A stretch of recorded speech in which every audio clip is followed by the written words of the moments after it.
Hello, today we're going to talk about the fuel system in your aircraft. The first thing you need to know is the basic schematic of your fuel system. You start with your two fuel tanks. You have a left fuel tank and a right fuel tank. And each tank can hold a total of 25 gallons. So we have 25 in this tank and 25 in this tank. 1 gallon of each tank is unusable, and that is because the water and other sediments like dirt and rocks, maybe little particles, they settle to the bottom like this, and we don't want to pull those into the rest of the system, so the fuel pump pulls in the fuel right above that 1 unusable gallon, so we don't pull those sediments into the system. So we have 25 gallons and 2 total unusable gallons. So that's a total of 48 usable gallons in our airplane. After that, the fuel gets pulled into the fuel selector. And with the fuel selector, you can choose which tank you want to take your fuel from. So if your left tank has more fuel than your right tank, you use the fuel selector, select the left tank, so that way you start using the fuel from the left tank and not the right tank. After the fuel selector, the fuel gets run through a strainer.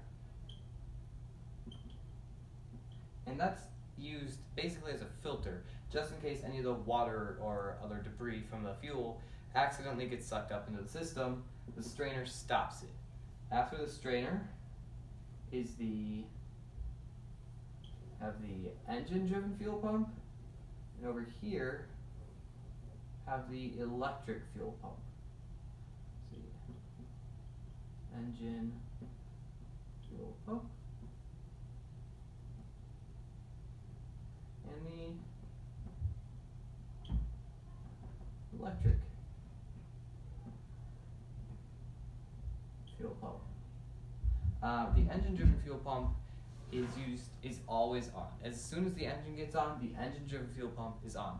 The electric fuel pump is used when he's starting the engine, because obviously, if the engine's not on, the engine-driven fuel pump isn't on. So we have to start the engine with the electric fuel pump.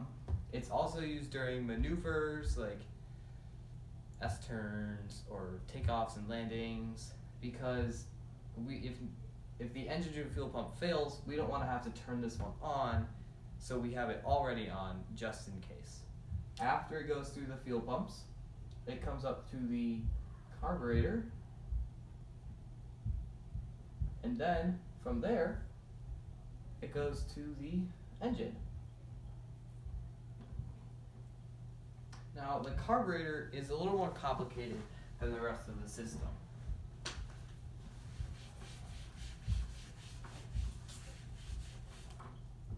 The carburetor pulls the fuel in right over here, and it goes into, I guess it looks kind of like a little fuel tank.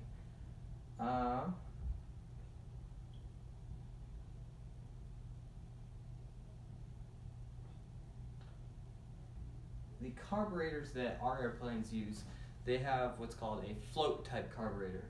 And that means they have a little ball that's floating on top of the fuel in the carburetor that tells us the level of the fuel in the carburetor. The mixture is directly connected here.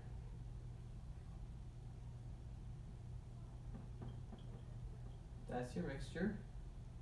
And that's controlled. It goes up and down, and it plugs the little hole that lets the fuel go through. And that's how you control the mixture of air and fuel. After that, the fuel comes over here to a Venturi tube. It gets shot right up in the middle in a very, very fine dust, or mist, I guess. The air is coming up from down here,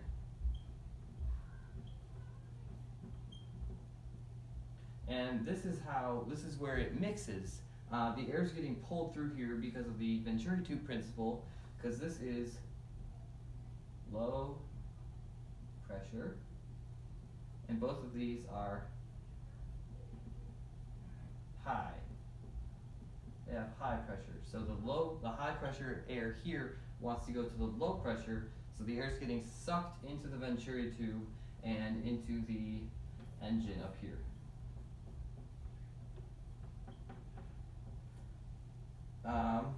The throttle is controlled right here.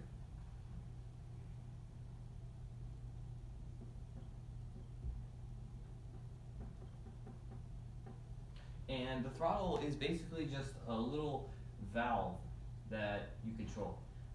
When you want it more open, the valve switches up here and it lets more air and fuel pass through, and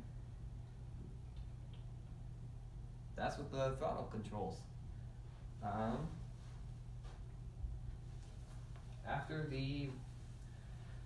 everything passes through the carburetor, your fuel goes into your engine.